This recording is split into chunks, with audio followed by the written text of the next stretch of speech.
Hello, मैं advocate अमले जैन आप सबका स्वागत करती हूँ इस YouTube channel know your law पर। आज हम बात करेंगे एक न्यू क्रिमिनल लॉ की, जो कि है भारतीय नागरिक सुरक्षा संहिता BNSS, जो रिप्लेस करता है CRPC को, यानी कि क्रिमिनल प्रोसीजर कोड 1973 को। अब ये लागू होने वाले हैं 1 जुलाई 2024 से। तो आज हम बात करेंगे इसके थोड़ा इंट्रो के बारे में, थोड़ा ओवरव्यू लेंगे और साथ ही साथ हम इसके दो सेक्शंस को कवर करेंगे, सेक्शन 1 और सेक्शन 2 को। तो वीडियो को स्टार्ट करते हैं।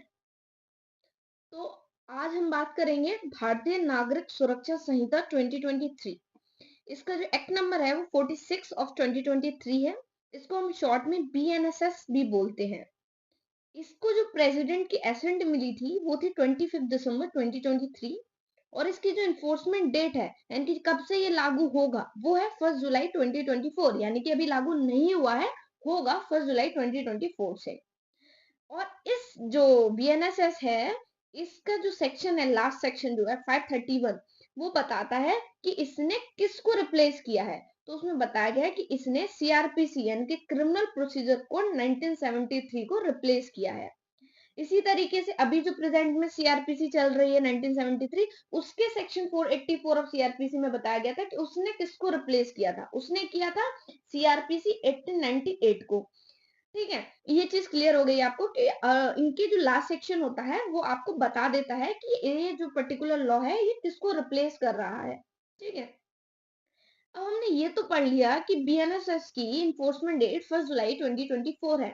तो साथ ही साथ हम जो पुराना लॉ है, यानी कि जो अभी हमारे पास CRPC है, उसको भी हम, उसके बारे में भी हम जानते हुए चलेंगे कि उसकी भी इन्फोर्समेंट डेट क्या है, यानी कि उसके जो जो कंपैरिजन इसकी बात करेंगे, साथ ही साथ हम दूसरे लॉ की भी बात करेंगे उसमें। जैसे कि CRPC 1973 है, उसकी जो इन्फोर्समेंट डेट है वो 1 अप्रैल 1974 है। अब हम बात करते हैं इसके स्ट्रक्चर की, यानी कि जो अभी न्यू BNSS आया है, इसमें जो टोटल सेक्शंस हैं वो 531 सेक्शंस हैं। और जो पुरानी CRPC यानी कि इससे पहले जो लॉ है, यानी कि CRPC जो भी चल रही है, उसमें टोटल सेक्शंस है 484 सेक्शंस। अब आप सोच रहे होंगे कि इतने सारे सेक्शंस बढ़ गए हैं, कुछ नया जोड़ा गया होगा। कुछ नया ऐसा नहीं है कि इतना जोड़ा गया है, लेकिन इसमें क्या होता है कि आपने देखा होगा कि जो भी अमेंडमेंट आती है, कुछ नया जुड़ता है, तो पर्टिकुलर सेक्शन को आगे बढ़ा के नहीं जोड़ा जाता उसको, जैसे उसमें A या B एड ऑन कर करके उसको जोड़ा जाता है। लेकिन जब न्यू CRPC बनी है, यानी कि BNSS बना है, तो उसको उस फॉर्मेट जो था A B करके एड ऑन किए गए, तो उन सबको हटा दिया गया है। अब एक ही पैटर्न में उसको लिखा गया है, तो इसीलिए सेक्शंस ज्यादा आपको शो कर रहे हैं यहाँ पर। और इसमें टोटल जो चैप्टर्स हैं वो 39 चैप्टर्स हैं और पुरानी वाली CRPC में 37 चैप्टर्स थे, यानी कि 2 चैप्टर्स बढ़े हैं। तो वो बढ़े नहीं है, पहले क्या था कि चैप्टर 7A जुड़ा हुआ था, जो रेसिप्रोकल अरेंजमेंट की बात करता था। अभी उसको चैप्टर 8 में डाल दिया गया न्यू, यानी कि BNSS में। और चैप्टर 21A था प्ली बार्गेनिंग का, जिसको चैप्टर 23 में डाल दिया गया है BNSS में। तो यही 2 चैप्टर्स बढ़े हैं सिर्फ, तो इसलिए 39 चैप्टर्स शो कर रहे हैं आपको, यानी कि बताए गए हैं। पहले भी 2 स्केड्यूल्स थे, अभी भी 2 स्केड्यूल्स हैं, कोई ज्यादा डिफरेंस नहीं है। जो स्केड्यूल 1 है वो बात करता है क्लासिफिकेशन ऑफ ऑफेंसेस के बारे में, यानी कि कौन सा ऑफेंस है ये, यानी कि कौन सा सेक्शन में बताया गया है।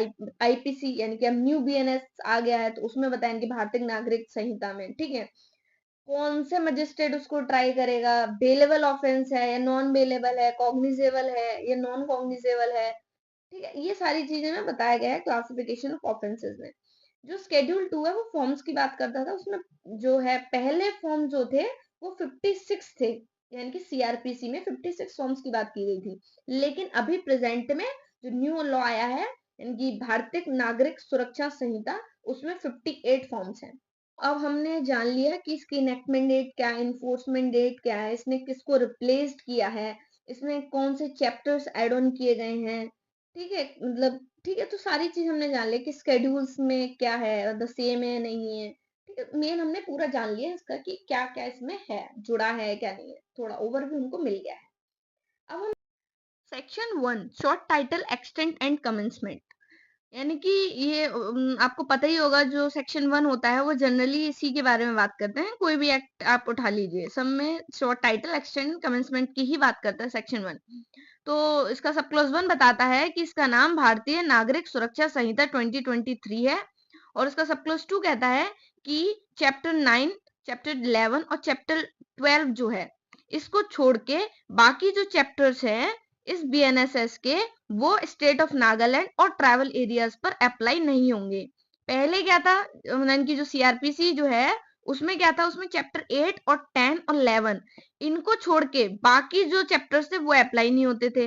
अब आपको मैंने बताया था कि जो चैप्टर 7A है वो 8 में कन्वर्ट हो गया है और जो चैप्टर 21A है वो 23 में कन्वर्ट हो गया है। तो इसीलिए एक एक जो चैप्टर्स है वो चैप्टर है वो बढ़ गया है, मान लीजिए इस तरह से। मैंने की 20 तक जो चैप्टर देखोगे आप एक एक बढ़ा के आगे देखोगे तो आपको वही जो सीरीज है वो दिखाई दे जाएगी। और 23 से देखोगे तो एक दो दो चैप्टर्स को छोड़ के आप उसको गिनोगे तो वो सेम रूटीन में आ जाए, आपको दिखाई देंगे, वो सेम उसी सीरीज में दिखाई देंगे। इसमें अगर हम केस की बात करें तो केस वही रहेंगे जो पहले थे, केस में कोई चेंजेस नहीं आने वाला है। अब दो केस है इसमें, स्टेट ऑफ नागालैंड वर्सेस शूम and Ratan Singh versus state of Nagaland. इन दोनों ही केस में इसकी कॉन्स्टिट्यूशनलिटी वैलिड करार की गई थी।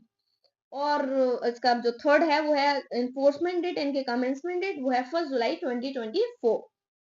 पहले क्या थी, 1 अप्रैल 1974। ओके, अब हम बात करते हैं सेक्शन 2 यानी कि डेफिनेशन क्लॉज की। तो पहले भी सेक्शन 2 में ही डेफिनेशन क्लॉज थी, लेकिन पहले जो था वो 2 के बाद यानी कि जो सेक्शन 2 है उसके सब क्लॉजेस दे रखे थे, ए बी सी डी, ए से लेके वाई तक था, ठीक है। लेकिन अभी क्या कर दिया है, सेक्शन 2 में दो क्लॉजेस जोड़े हैं, 1 और 2, ठीक है। तो जो 1 है उसमें ए से लेके जेड तक है और जो 2 है उसमें जो था, आपको चलो आगे बताते हैं, उसमें वर्ड्स एंड एक्सप्रेशंस को ऐड ऑन कर दिया गया है, ठीक है। तो उसका जो सब क्लॉज 1 है सेक्शन 2 का वो कहता है in this Samhita unless the context otherwise requires, कुछ डेफिनेशंस दे रखी है। तो सबसे पहले डेफिनेशन बात की गई है 2A में बताया गया है ऑडियो वीडियो इलेक्ट्रॉनिक मीन्स, यानी कि ये न्यू डेफिनेशन है, इससे पहले नहीं थी ये डेफिनेशन हमारे सीआरपीसी में। और 2A में पहली वाली सीआरपीसी में क्या था, पहली वाली सीआरपीसी में बेलेबल ऑफेंसेस को डिफाइन किया गया था 2A में, लेकिन अभी क्या कर दिया गया है, ऑडियो वीडियो इलेक्ट्रॉनिक मीन्स। क्या होता है ये, इसमें इसकी डेफिनेशन को पढ़ते हैं।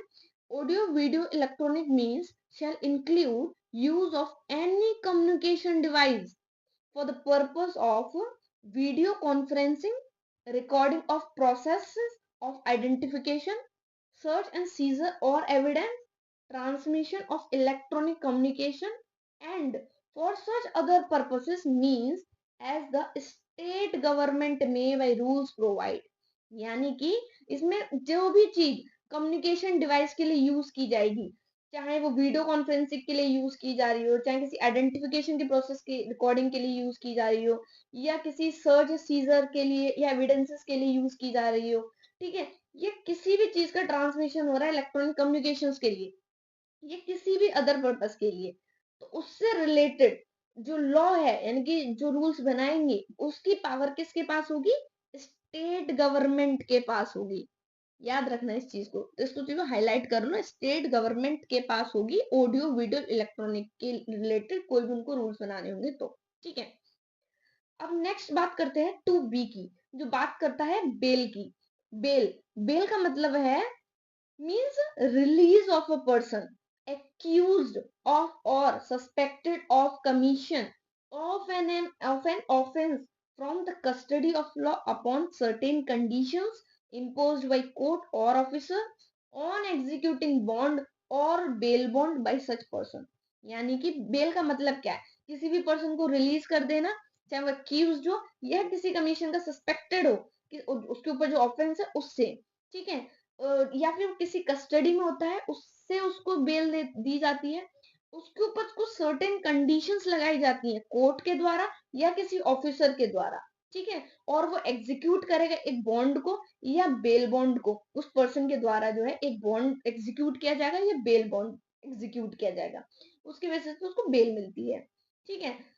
पहले क्या था, सीआरपीसी में बेल की डेफिनेशन नहीं बताई गई थी, ठीक है। लेकिन उसके लिए चैप्टर था, पहले चैप्टर था चैप्टर 33, और जो सेक्शन थे 436 टू 450 जो बात करता था इस पूरे बेल के बारे में, इनकी पूरा चैप्टर पूरा था बेल के ऊपर था। लेकिन डिफाइन नहीं किया गया था डेफिनेशन क्लॉज में। ठीक है, अब two sub clause c, two sub clause one sub clause c, याद रखना वन इसमें जोड़ा गया था इस तरीके से। ठीक है, तो जो टू सब क्लॉज सी है, sub clause one sub clause c जो है वो बात करता है बेलेबल ऑफेंस की। हमने पढ़ा था कि बेलेबल ऑफेंस टू ए में बताया गया था, यानी कि सीआरपीसी में। तो सेम डेफिनेशन है बेलेबल ऑफेंस की, कोई उसमें चेंजेस नहीं आए हैं।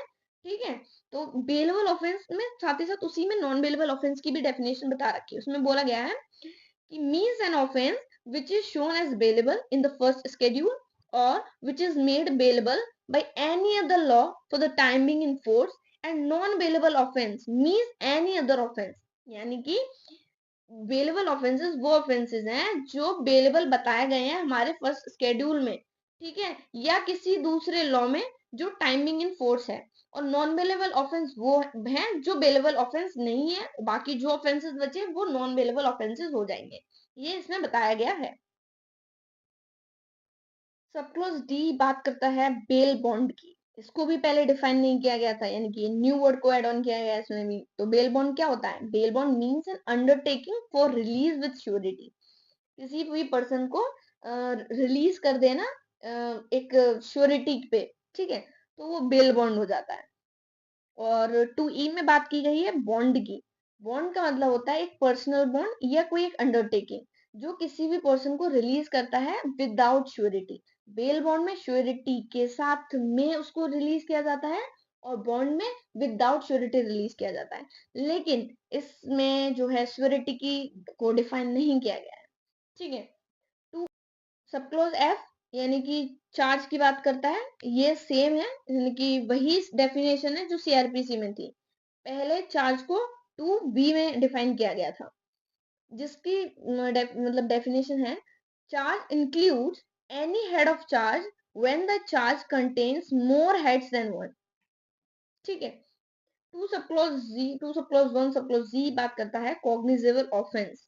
कॉग्निजेबल ऑफेंस की भी डेफिनेशन जो है वो भी सेम है। पहले इसको टू सब क्लॉज सी में डिफाइन किया गया था, means an offence for which and cognizable case means a case in which A police officer में in accordance with the first schedule or under any other law for the time being in force arrest without warrant।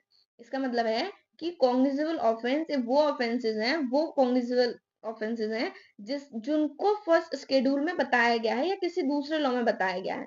उसमें क्या होता है, जो police officer हैं उनके पास में authority होती है कि वो जो है विदाउट वारंट अरेस्ट कर सकते हैं कॉग्निजेबल ऑफेंसेस में। ठीक है, नेक्स्ट है एच। एच में बताएगी कंप्लेंट। कंप्लेंट की भी डेफिनेशन सेम है, इसको पहले जो था 2D में बताया गया था। कंप्लेंट मीन्स कोई भी एलिगेशन जो ओरली या राइटिंग में दी गई हो, किसको? जो मजिस्ट्रेट को।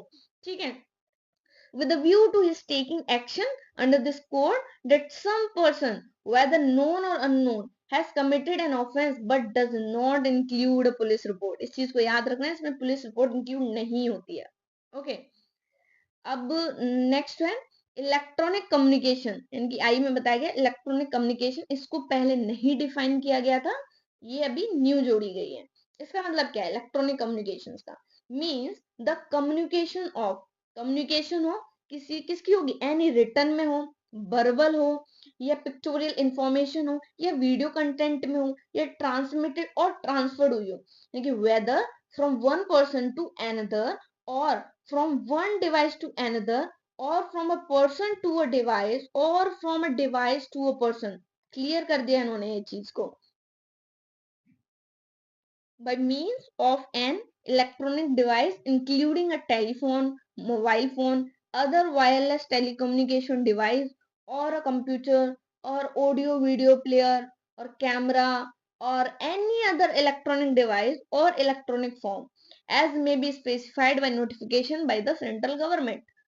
जो भी इलेक्ट्रॉनिक कम्युनिकेशन के बारे में बात की जाएगी तो उससे रिलेटेड जो भी नोटिफिकेशन देना होगा वो कौन देगा?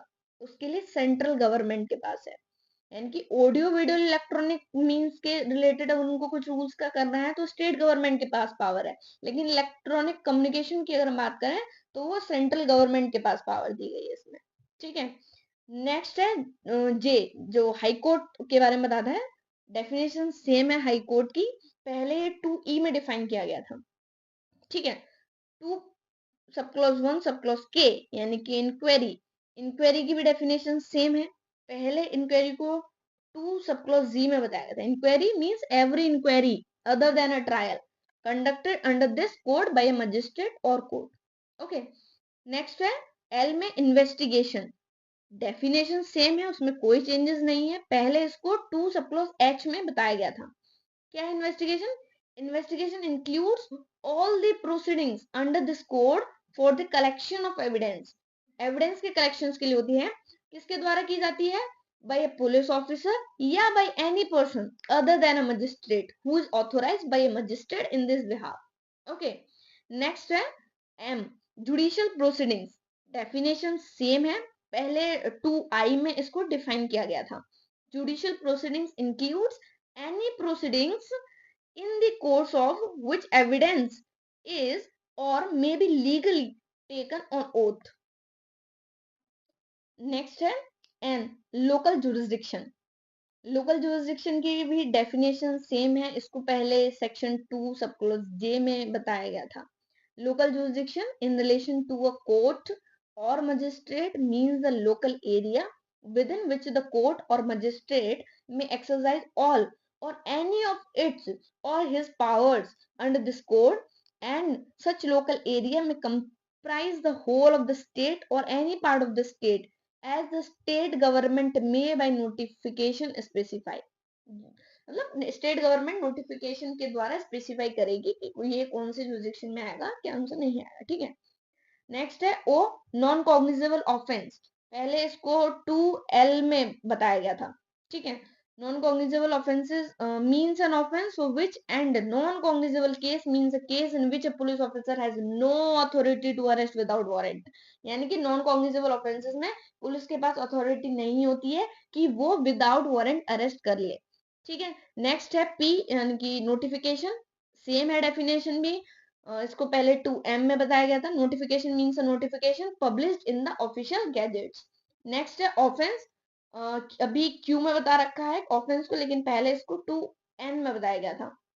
ऑफेंस मींस एन एक्ट और omission made punishable by any law for the timing in force and includes any act in respect of which a complaint may be made under section 20 of the Cattle Trespass Act 1871, ठीक है।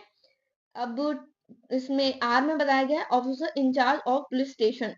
पहले इसको जो था 2 सब close ओ में बताया गया था। डेफिनेशन सेम है इसकी भी। और नेक्स्ट है एस, जो इसमें बात की गई है प्लेस की, उसकी भी डेफिनेशन सेम है। Place includes a house, building, tent, vehicle and vessel, ठीक है। पहले इसको 2P में बताया गया था। नेक्स्ट है पुलिस रिपोर्ट। पुलिस रिपोर्ट अभी किस में है? 2 सब क्लोज 1 सब क्लोज टी में, लेकिन पहले इसको 2 सब क्लोज आर में बताया गया था। पुलिस रिपोर्ट की डेफिनेशन सेम है, लेकिन इसमें सेक्शंस को चेंजेस आए हैं, तो इसमें इसलिए इसमें चेंज की गई है। जो police report means a report forwarded by a police officer. एक रिपोर्ट बनती है पुलिस ऑफिसर के द्वारा, उसको फॉरवर्ड किया जाता है मजिस्ट्रेट को। किस सेक्शन में किया जाता था? पहले 173 सब क्लोज 2 ऑफ सीआरपीसी में किया जाता था, लेकिन अब किस में किया जाएगा? सेक्शन 193 के सब क्लोज 3 में इसको ट्रांसफर किया जाएगा। किसको? मजिस्ट्रेट को। नेक्स्ट है यू, बात करता है पुलिस स्टेशन। डेफिनेशन सेम है, और पहले इसको कहाँ डिफाइन किया गया था? 2 सब क्लॉज एस में डिफाइन किया गया था। Police station means any post और place declared generally or especially by the state government to be a police station and includes any local area specified by the state government in this behalf. Next है we, यानी कि public prosecutor. Definition भी same है, वही section का difference आया इसमें भी। Public prosecutor means any person appointed under section 18। पहले क्या था? अंडर सेक्शन, पहले पब्लिक प्रोसिक्यूटर जो था वो सेक्शन 24 में डिफाइन किया गया था कि पब्लिक प्रोसिक्यूटर का, लेकिन अभी जो है न्यू, यानी कि जो भारतीय नागरिक सुरक्षा संहिता जो आई है उसमें सेक्शन 18 में है, इसीलिए यहाँ पे डेफिनेशन में इतना ही फर्क आया है, बाकी डेफिनेशन सेम है। तो public prosecutor means any person appointed under section 18 and includes any person acting under the direction of a public prosecutor. पहले इसको सेक्शन 24 ऑफ सीआरपीसी में था, इसलिए उसको सेक्शन 24 की जगह पे सेक्शन 18 कर दिया गया है। डेफिनेशन क्लॉज में पहले इसको टू सब क्लॉज यू में डिफाइन किया गया था पब्लिक प्रोसिक्यूटर को। ओके, नेक्स्ट है डब्ल्यू, यानी कि डब्ल्यू बात की गई है सब डिवीजन की। डेफिनेशन सेम है, पहले इसको टू वी में बताया गया था। Sub division means sub division of a district. Okay, next है एक्स, यानी कि समन्स केस। समन केस की भी डेफिनेशन सेम है, इसको पहले टू डब्ल्यू में बताया गया था। Summons case means a case relating to an offence and not being a warrant case. जो वारंट केस नहीं है वो समन केस है, ठीक है। नेक्स्ट है वाई, विक्टिम। विक्टिम की भी डेफिनेशन सेम है, लेकिन पहले इसको to sub clause W A में बताया गया था। Victim means a person who has suffered any loss और injury caused by reason of the act or omission who is the accused person has been charged, and the expression victim includes his or her guardian or legal hire। Okay, next है Z, यानी कि warrant case की बात की गई। Definition same है, लेकिन इसको पहले टू एक्स में बताया गया था। Warrant case means a case relating to an offence punishable with death, imprisonment for life और imprisonment for a term exceeding 2 years, यानी कि जिस भी ऑफेंस की जो पनिशमेंट है वो अगर 2 साल से ज्यादा की है तो वारंट केस होता है, ठीक है। नेक्स्ट, अब जो है जेड तक यहाँ तक कंप्लीट हो गया है। अब सब क्लॉज इसका टू आता है, जो बात करता है वर्ड्स एंड एक्सप्रेशंस की। डेफिनेशन सेम है, सिर्फ आईपीसी की जगह पे भारतीय न्याय संहिता एड ऑन कर दिया गया है। इससे पहले इसको सेक्शन 2 सब क्लॉज वाई में बताया गया था। Words and expression used herein and not defined but defined in the Bharatiya Nyaya Samhita have the meaning respectively assigned to them in that संहिता। इतनी सी बात है, बाकी सब कुछ सेम था। इसमें कुछ डेफिनेशंस हैं जो न्यू एड ऑन की गई हैं।